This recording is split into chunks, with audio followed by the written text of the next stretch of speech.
October, gorgeous, beautiful months. It was just stunning.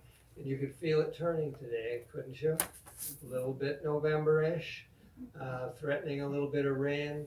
I don't know about you, but now that I just turned 72, it's getting harder and harder for me to want to go out at night. I mean, by 5 o'clock in the afternoon, I'm starting to get kind of sleepy. And so you guys get extra points for coming out. And Pat and I love you greatly for this. I don't know. I've only done one other poetry reading since the pandemic, and it was last week over in St. Paul. And it's strange. It's so good. It feels like coming home, doesn't it? I mean, the readings, Zoom and online readings are fabulous because of the number of people that can be reached. But you know what? There's this feeling in this little space right now. It feels like family, and I feel like our hearts are connected, and something along those lines. It's a magic feeling. It's also a real honor and a pleasure to be reading with Patricia Barone tonight, to help all of you and everybody and Pat celebrate the publication of her new book, The Music of This Ruin.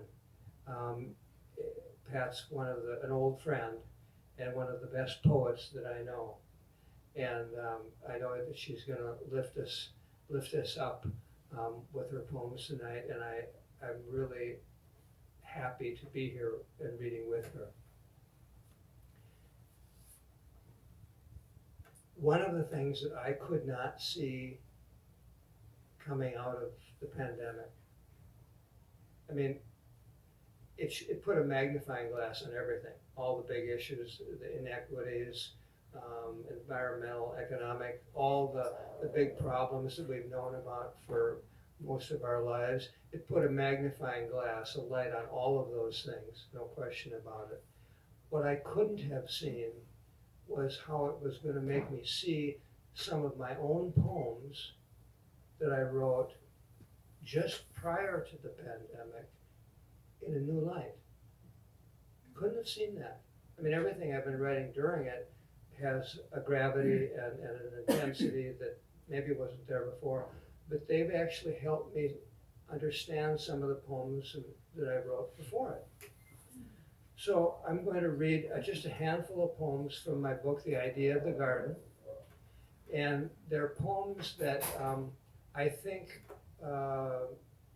resonate with some of the conflicts, some of the big questions that we have all been dealing with more intensely. They're just a human condition, but the things that we've been dealing with more critically during this last year and a half.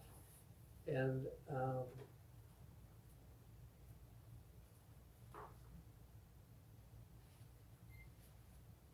I will start with the first poem in the book. And I don't know how to say this exactly.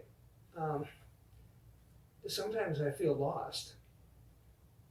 Like I don't know where I'm going. Or I wake up in the middle of the night and I'm worried about something. It may be the next 3 or 4 days I don't remember what I was so worried about in the middle of the night. But I just feel kind of like I've lost my way. And a lot of the times during the pandemic, I felt that way. And what I've done all my adult life then is, when I feel that way, is to go out for a walk along the river with my notebook and see if I can get in touch with my inner voice, whatever it is, my heart voice or my soul. I mean, maybe that's what poetry is. I take my notebook for a walk and find a place to sit down and write about something that just happens to come into focus. Maybe something I've seen 1,000 times, and then this morning I saw it in a new way. More and more now, I think that poetry is the soul talking. Anyway, if my wife were here, she'd tell me to shut up and read the poem.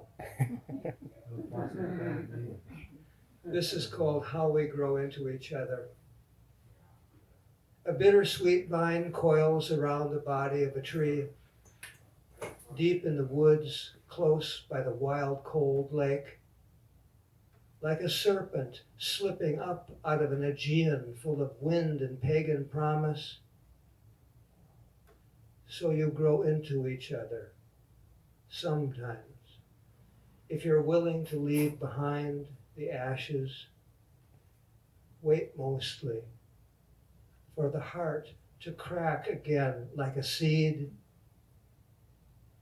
Eat honey on your bread, in spite of your words that fail. Wild roses. The careful throat of the wren, singing to the deaf plum tree over and over again. There is stormlight and the stern seduction of fear, of course. The weight of time accumulating in your hands, touching the shoulder of your beloved.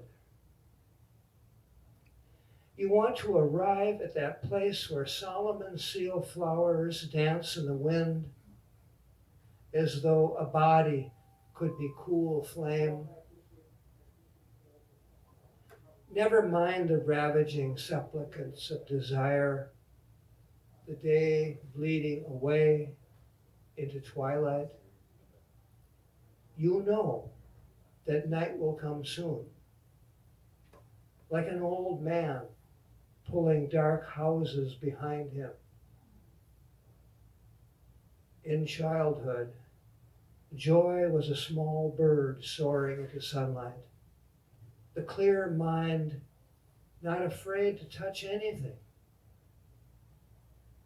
trying to get back to that.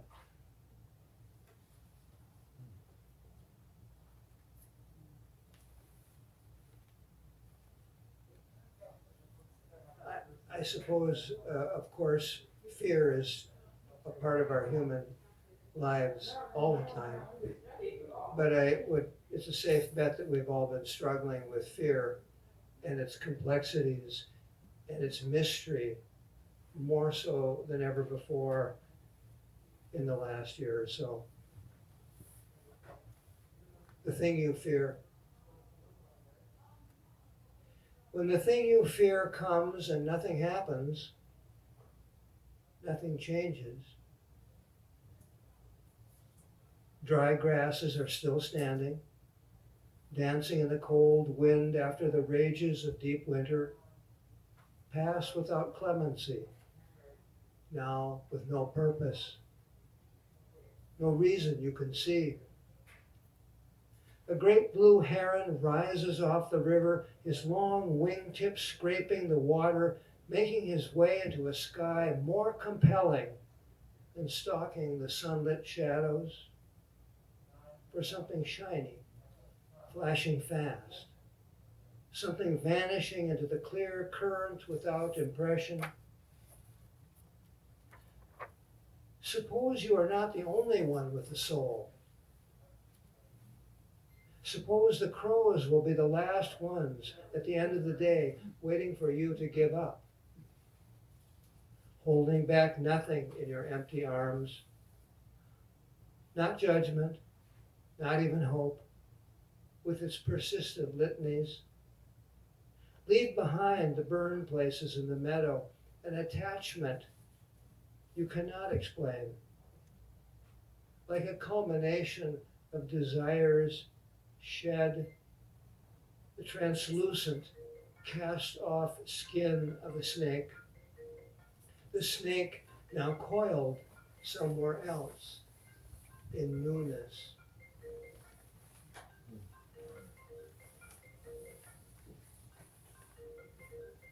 Most of the time I am afraid of things and then it works out.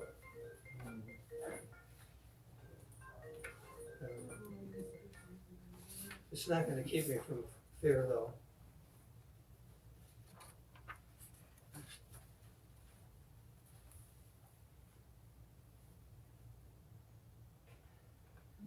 course your life might take. There doesn't always seem to be any clear beginning. You wait for the moon's fullness, for wind's light touch, maybe, or a familiar song just out of reach in the mind. A fox sparrow appears one day with a cold wind, scratching for seeds in the hard dirt below our mulberry tree. Until the night he rises into a clear sky, pursuing something he remembers. Bright starlight traced inside the brain, translated not with the mind, with the silent rush of his wings, the voices of rivers and dark roads flowing beneath him. He is something and somewhere he still needs to go, or wants to. There are different kinds of freedom. What if you had fewer choices? Only bread, raw honey, tea, the incandescence of your hunger, worth the pain, the price of human love. Good because it lasts only a little while, or good if it only lasts a little while. Would inner freedom have more power?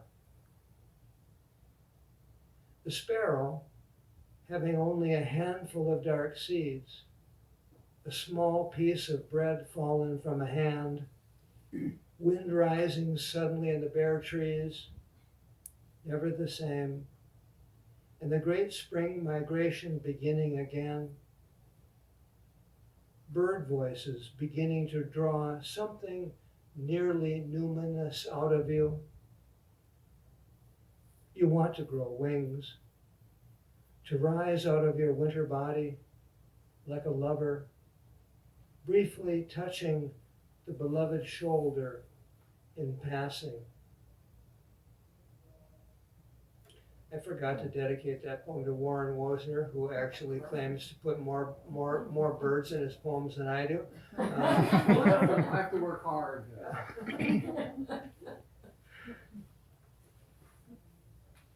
It's too easy to say that we should just totally live in the present and not have hope. We're human. We need possibility. And I know that the older I get, the more years, when there are more years behind me than there are ahead, I understand that more now. This poem is called The Possibility of Apple Trees. It's got a great opening line. It's kind of a Stafford line. Old lives must get lonely in memory's frozen light, leaning into those secret spaces where the voices of wild swans begin the journey back, where the wind lifts the sparrow's wings above sere grass, above absence of light, coming closer each day. Take away your idea of metaphor or motive. Replace it with a river rising in spring, deer walking slowly through the sleeping city, walking toward the possibility of apple trees. What if you could grow another skin to shield your heart? If you find yourself lost deep in the woods, unable to decide which direction might lead you back, wanting another glimpse into clear sky, or desiring the marbled chaos of unrelenting rain. First, the panic, blind, animal, extinctual, true, stones washed by cold waves with no one there to see them. Then the happiness you cannot explain.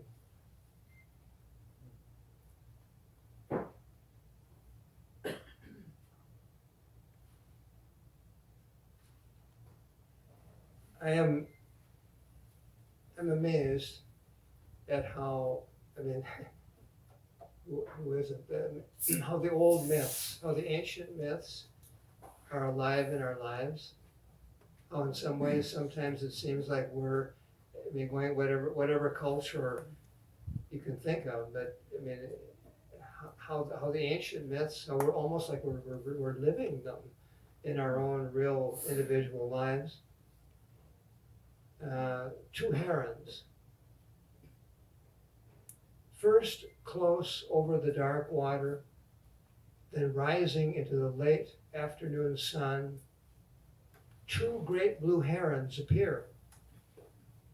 One breaks away where the two channels flow into each other.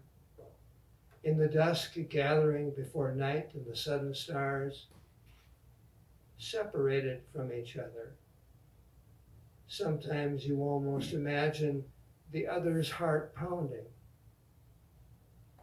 Could a shadow recognize the other shadow of its mate? Would it be good enough just to travel together? Learning the hidden currents, the placement of fallen trees, standing still in the clear shallows. Does the soul miss the body? Or does it only want more light? And the weight of a solitary form held up by the wind. Sometimes there is the feeling of someone walking at my side. When I look, there is only a slight movement, like a breath in the long grass sighing, then still. O Eurydice,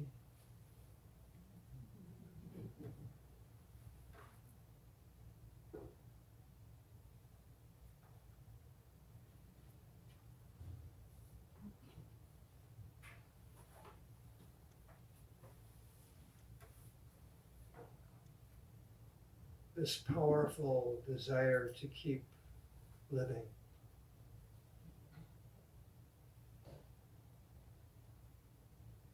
And sometimes not being able to see that unless you look outside of yourself at another life struggling.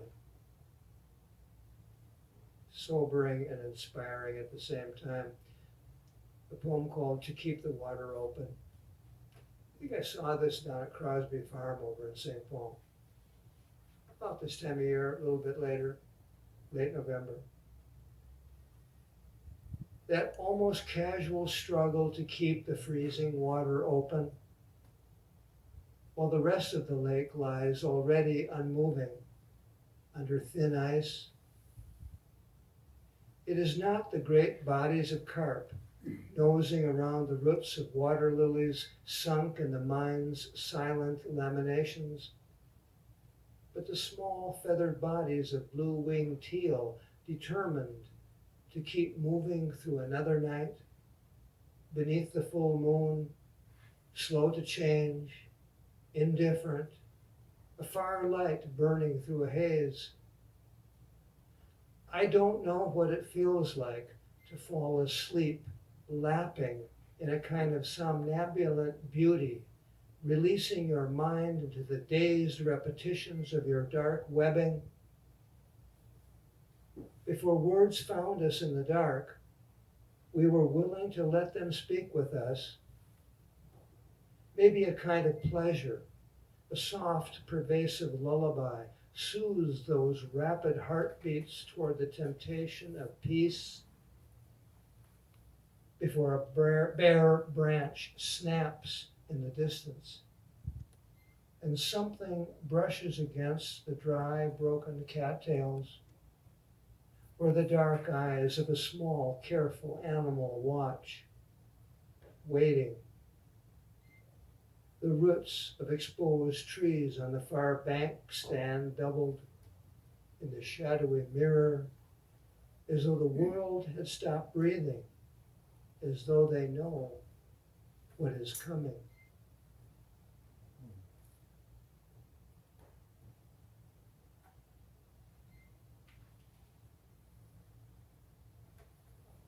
You head out with your notebook in the morning, and all of a sudden a hermit thrush arrives and becomes the teacher, or the angel, or your own life looking back at you. Hermit thrush arriving,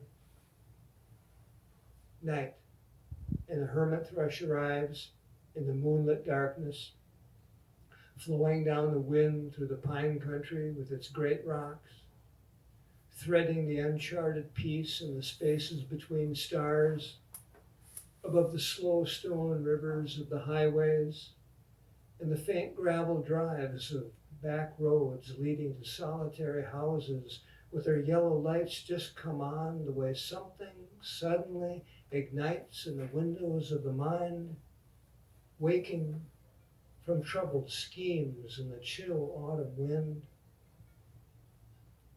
Before trying to make order out of pain, start down the narrow road into silence, threading the uncharted spaces into the blank pages of your days. Absorb yourself in just being alone. Maybe the loneliness is only a story you tell to keep from breaking through it to the way things are.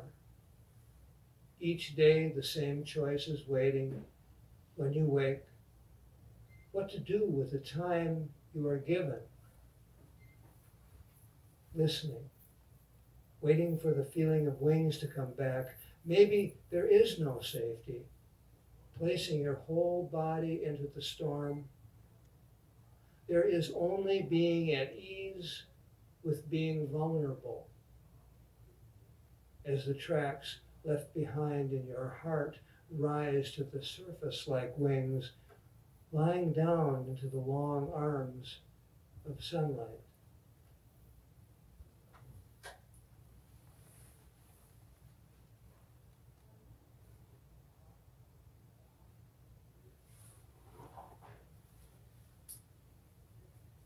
I love this time of year because I can listen for the geese flying over the house over in St. Paul.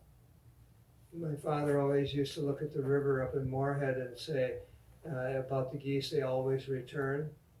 And I was already into poetry, and of course I thought of that in many different ways.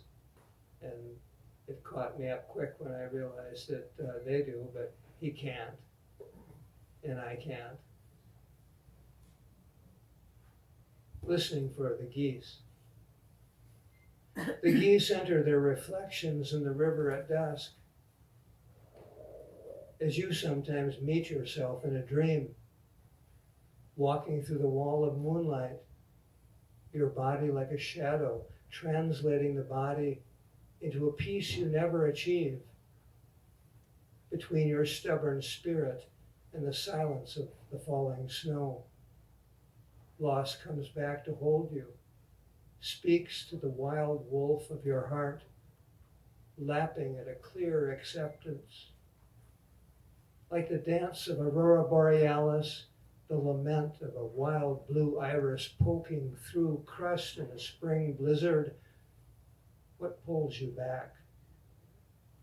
You try to let it go, the years it takes to find the door out of pain. You look for the geese, but cannot see them.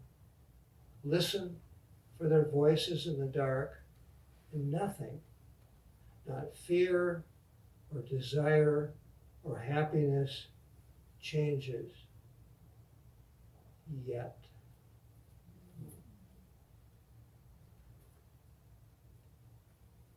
I'm going to close with one more poem, and I'll let Patricia share her wonderful new book with you. I think in many ways this poem resonates with what we're all going through right now. We're wearing these masks, and we're learning how to be together again. And it's not easy. You'll be happy, Warren, though. There's a bird in this poem, too. I know there's quite a few here. Afterwards, the barred owl sends out his Morse code. his wild language searching for a mate he cannot see, reaching across the silent river. A red-bellied woodpecker conspires against the evening's burnished light, again and again, caressing the late winter trees with his sharp beak. The voice of the other woodpecker calls faintly in the intervals, opening up the distance inside that judiciary of silence, while the furrowed hillside yields to the wild grapevine and its desires, the bronzed manuscript leaves demanding to rise from earth's dark parchment below. The forgiving lie and the intricate lie.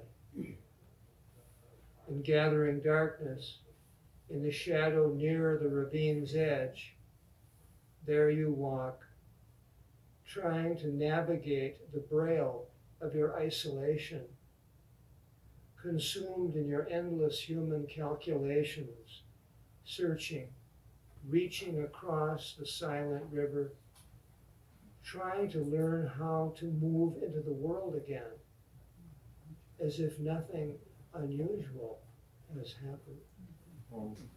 Yeah. Thank you for listening.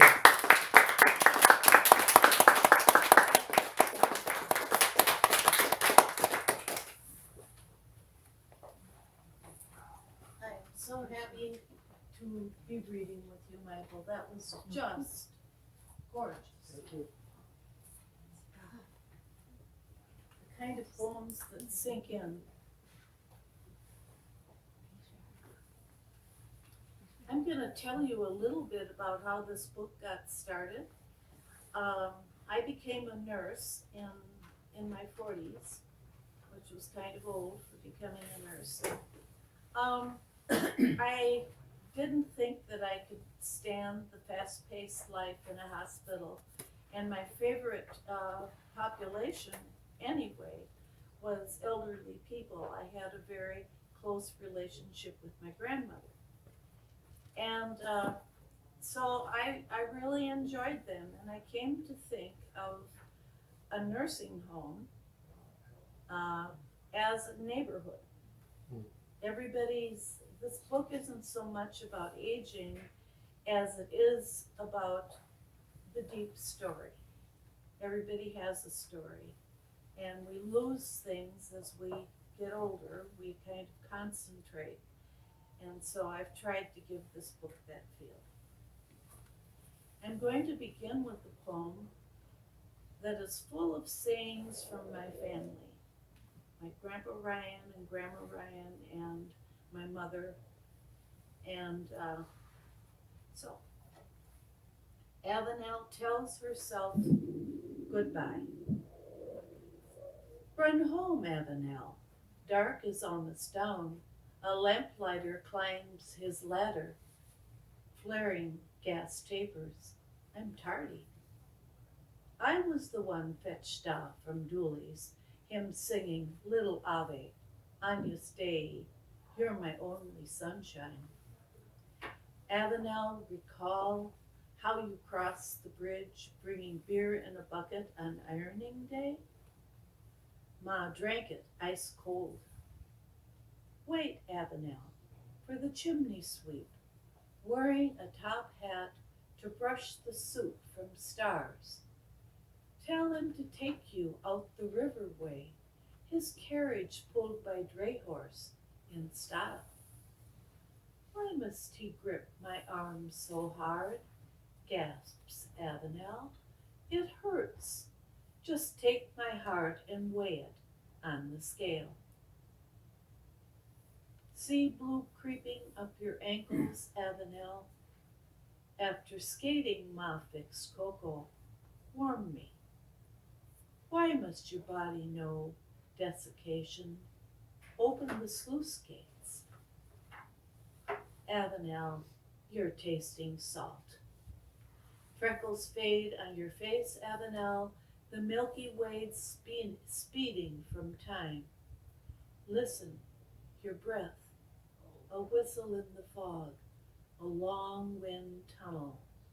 Tonight, Avenel, Hmm.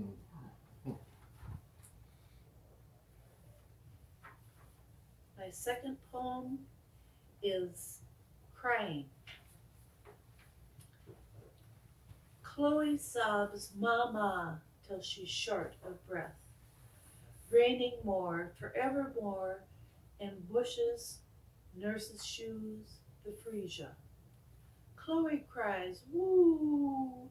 Her cheeks slick with water, as salty as rain in the sea. Humidity shorts the door alarm, gone off for escaping ghosts. Lars Olsen, dead at 92, paces the path to Fellowship Park so quickly we only see footprints in the flattened grass, his gnarly toes crushing leaves in the gutter. What can we do for Chloe? The nurse asks. Call for a novel med? The old hand sniffs. She's failed 'em all.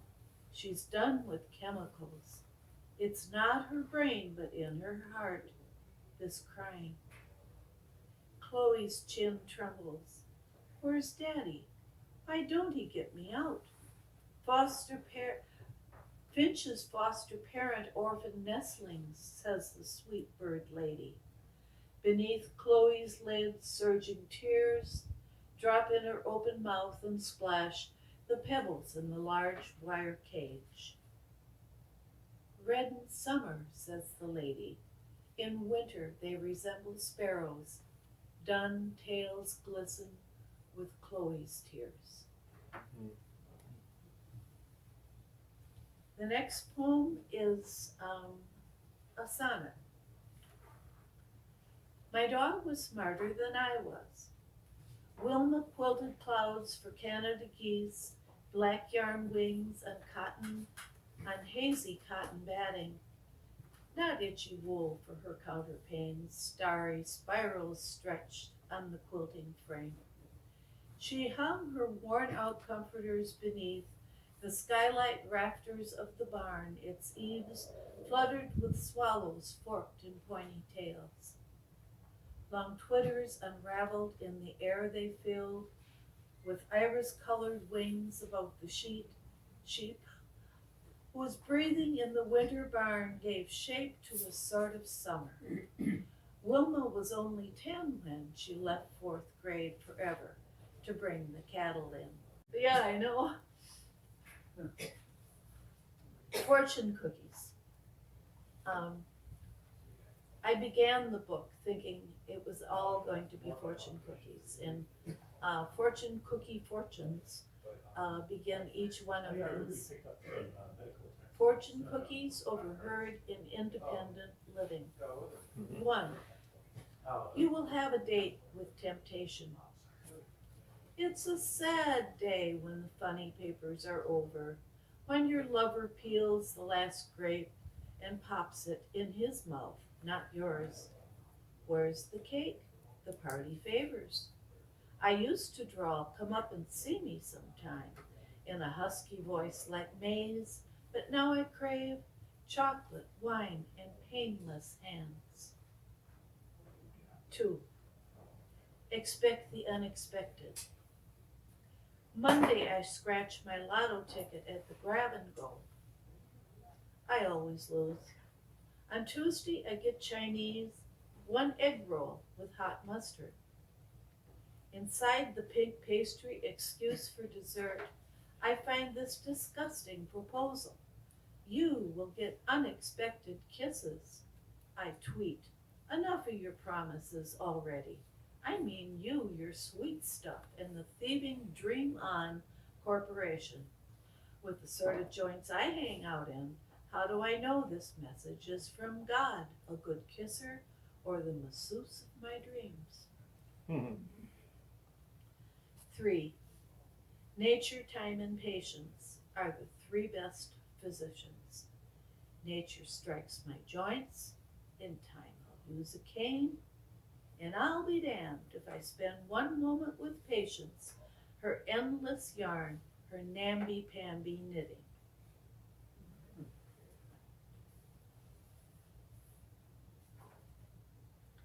The next poem was kind of inspired by a friend of many of ours, Kate Dayton. She gave me some reading about saints, and so I put St. Francis and St. Clare in this poem. Nurses, you strain to lift, for Kate Dayton. Nurse Shotzi, wrestling death with both kind arms, panicked. Her frailest grandma tottered out the door, wearing only her robe in a blizzard. How Eleanor didn't trip the exit alarm, no one knew for sure. But she wasn't in the trunk room, closet, armoire, or under the altar where they found her the time before. In came Claire, with bare shorn head, closed cape covered with snow, her habit of Umbrian brown on Ellie. Claire barefoot as always, narrow as your bones. St. Francis said, "Buongiorno, Mama Clara."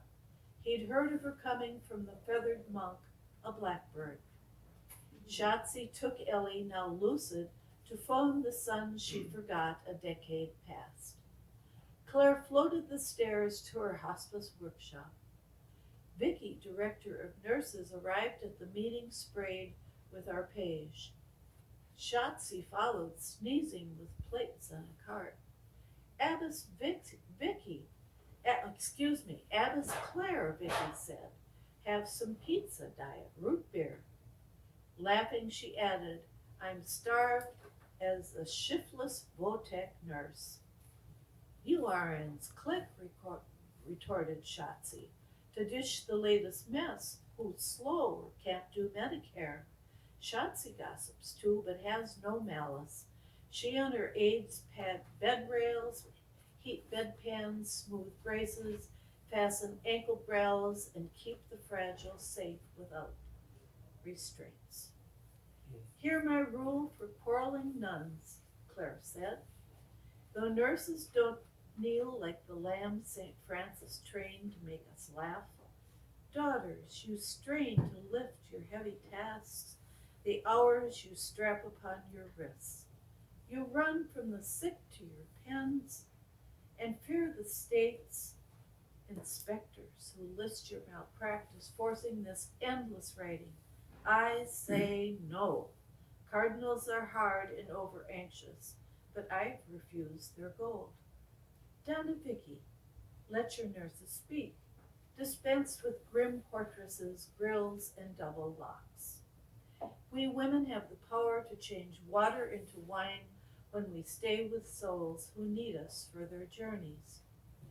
Claire sighed, pulled off her wimple, took a pinch of ashes from her purse to sprinkle on her silver hair. I'm the servant of my sisters. I've consoled my nursing novices with tears. I've kissed their feet. In peace, these hospice nurses escort the dying from this world. Go with swift pace, unswerving light step. Be messengers.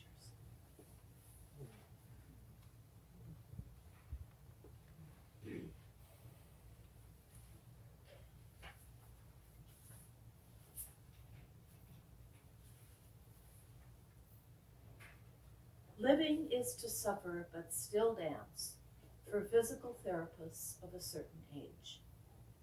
In balmy water, warm as an infant's bath, Susie, once my patient, defies fibromyalgia, swaying in the pool.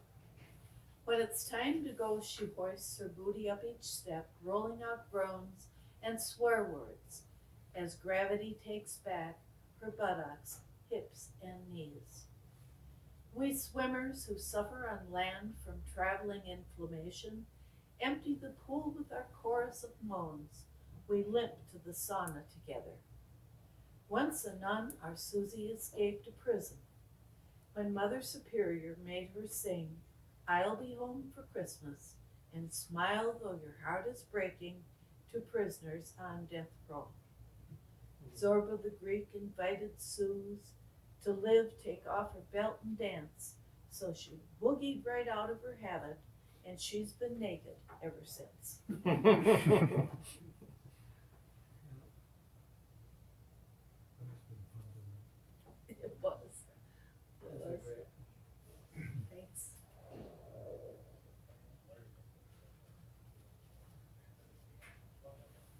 And the next poem I'm going to read is Bill's Last Day with the Railroad. We had in one of the nursing homes I worked in, there was a man that had a long career in the railroad. And a lot of this is my imagination, thinking of what he went through. But this is a real person. Bill's last day with the railroad. He woke as doors along the corridor swung free, with clicking shutters and views from windows changed like slides. One city, state, another, 1 year, another. First stop he's 10 when he jumps off at Jake's for angling. Next he's 60 at his brother's funeral. The pallbearers moving slow as freight cars shunted to a sidetrack in Chicago 45. Bill and the boys are demobilized, called back, his job's been saved. His bathrobe's askew over his navy jacket, can't be late. Great Northern says to drop his other job, his wife, kids, and life to be on time. The waitress shouldn't tease the engineer. Zantac, Bill? No, he's the working stiff with oil, the wheels, steel axles. Vanilla shake, Bill? He pounds his locker. Clickety-clack on rails makes him shout, I'll never have another. Had no whiskey for 50 years. Legs shaky over tracks and gravel, he avoids the men in white who write in black, traveling inspectors. We can handle Dawn and Great Des Moines. Then tickets, please. As the caboose crew chows down, the joyrides for Bill. 15, he shivers on Milwaukee roads in a boxcar from St. Paul. The crew, used to catching stows, laughs him back to school. Can't shave peach fuzz. In 3 years, he's back and grown to 5'5", 8 inches over standard gauge. In 5 years, he makes brakeman. Bill, be still for heaven's sakes.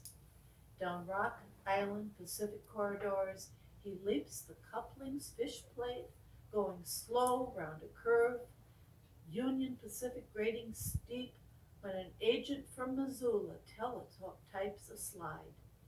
Loco takes 10 miles to stop, cross-tie sleepers holding, the rails are buried up ahead. He lurches left. Let me go, he says, as the diesel pulls him right. The brass destroyed his way of life with Amtrak.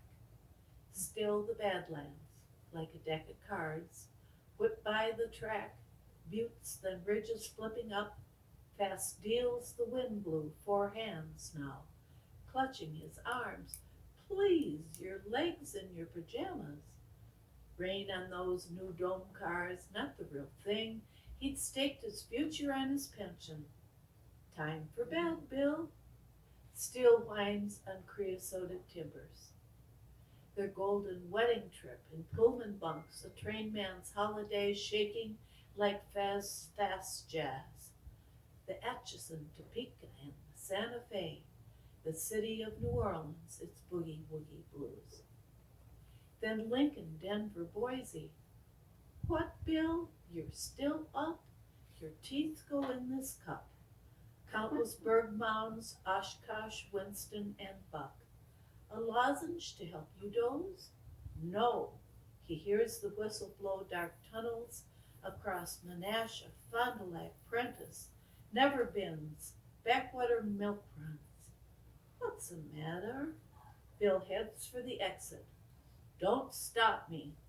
Between the rails and street are 50 years, a gold tie pin, and a coach pass.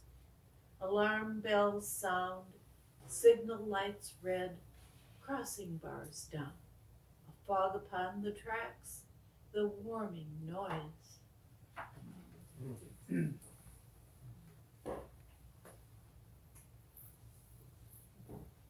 have 3 more poems to go. And this next one is for my mother.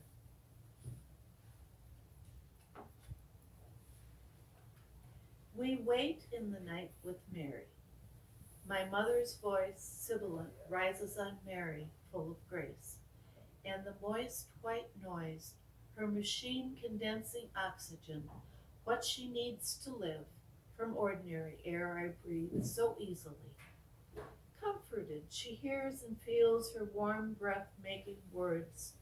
From the sleeping loft I breathe with her. Rosary beads click, glowing in the dark, as large as her knotted split knuckles. Her fingers count 5 decades in a day. Each week of her life she travels with 15 mysteries, 5 joyful, 5 sorrowful, and 5 glorious.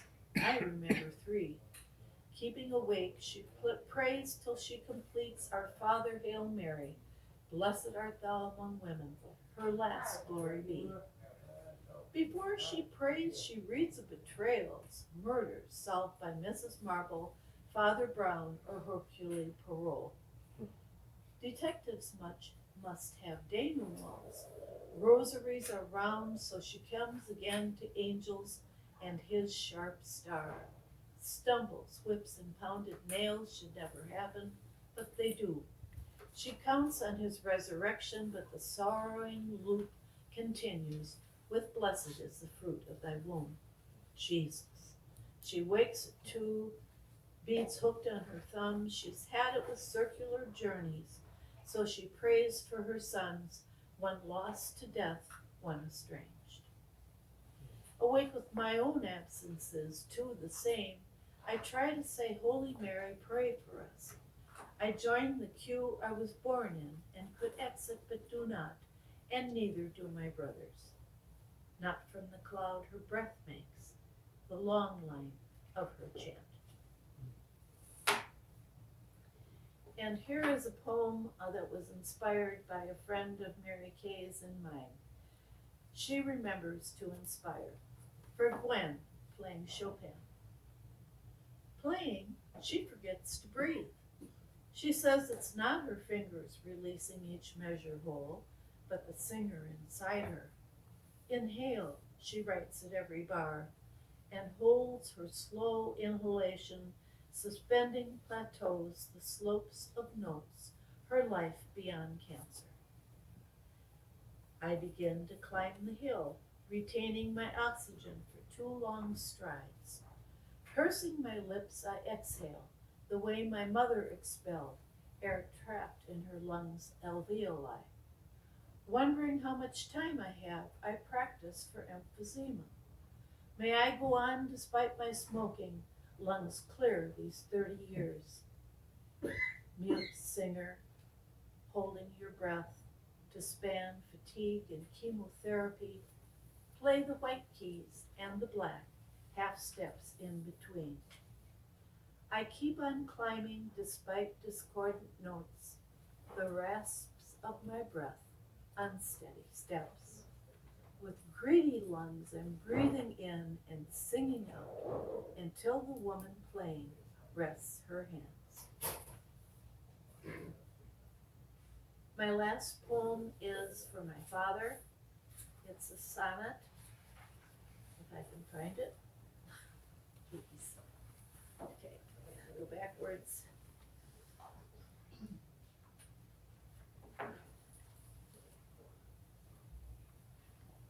In the poem, Claire is my daughter. The eagle. The spring he is 80, father calls on Claire to fish Columbus Lake, where the eagles tease muskellunge, snatch bass.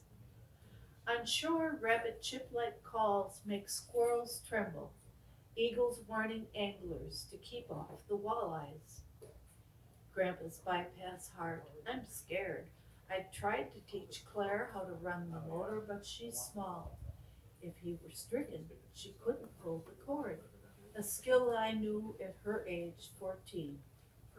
Her life jacket discarded, she sits on a floatable cushion waving, while her guide lowers his Mayville golf cap on his eyes, then steers them well past the rings the sandbar makes in fish scale water, high, an eagle soars on flattened wings into the sky. Thank you all for being such a great audience. I so appreciate you coming, and I want to thank Magers and Quinn, and I want to once again say how beautiful your poems are. I enjoyed reading with Michael. Does anybody have any questions?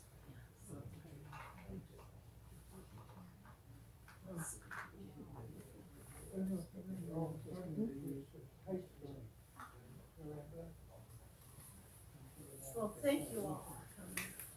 Really appreciate it.